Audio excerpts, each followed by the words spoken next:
ঈদ উল ফিতরকে সামনে রেখে বক্স অফিসে জমজমাট লড়াইয়ের একটা অবস্থা তৈরি হওয়ার পরিবেশ তৈরি হয়েছিল।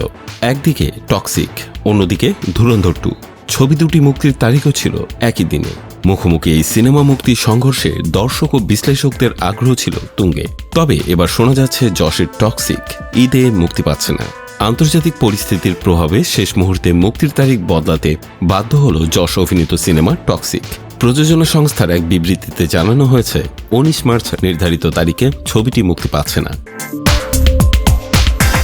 পশ্চিম এশিয়ার চলমান অস্থিরতার কারণে বৈশ্বিক বাজারে সিনেমাটির মুক্তির কৌশল পুনর্বিবেচনা নির্ধারণ করা হয়েছে। ছবিটি শুধু ভারতেই নয়, মধ্যপ্রাচ্য, ইউরোপ ও উত্তর আমেরিকা সহ একাধিক আন্তর্জাতিক বাজারকে লক্ষ্য করে নির্মাণ করা হয়েছে। তবে নতুন এই ঘোষণায় পরবর্তী মুক্তির তারিখ নির্ধারণ করা হয়েছে আগামী 4 জুন। এদিন বিশ্বব্যাপী মুক্তি পাবে সিনেমাটি। টক্সিক মূলত কন্নড় ও ইংরেজি ভাষায় নির্মিত একটি প্যান ইন্ডিয়ান প্রজেক্ট। উচ্চমানের অ্যাকশন সিকোয়েন্স, ডার্ক ফ্যান্টাসি ঘরানার গল্প এবং আন্তর্জাতিক মানের ভিএফএক্স এই ছবির প্রধান আকর্ষণ।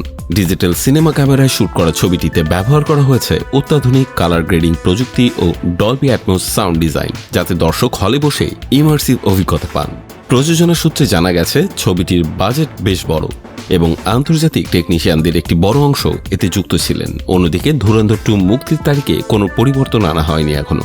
ফলে আদিত্য ধর পরিচালিত ও রণবীর সিং অভিনীত এই অ্যাকশন ড্রামা ছবিটি ঈদে এককভাবে প্রেক্ষাগৃহে দাপট দেখাতে পারে বলে ধারণা করছে বক্স অফিস বিশ্লেষকরা। বলা বাহুল্য, ধুরন্ধর সিনেমার প্রথম পর্ব বক্স অফিসে রেকর্ড সংখ্যক মুনাফা লাভ করেছে। এদিকে 3 মার্চ ধুরন্ধর 2 এর টিজার প্রকাশের কথা থাকলেও চন্দ্রগ্রহণের কারণে তা পিছিয়ে দেওয়া হয়। নতুন করে 5 অথবা 6 মার্চ টিজার প্রকাশের সম্ভাবনা রয়েছে। অন্যদিকে 8 মার্চ টক্সিকের একটি গ্র্যান্ড প্রমোশনাল ইভেন্টের আয়োজনের পরিকল্পনা রয়েছে বলে জানা গেছে। তবে তা হবে কিনা সেটা নিয়েও কোনো মন্তব্য পাওয়া যায়নি। টক্সিকে যশের সাথে আছেন অভিনেত্রী কিয়ারা আদভানি। সিনেমাটি পরিচালনা করেছেন গীতু মোহন দাস।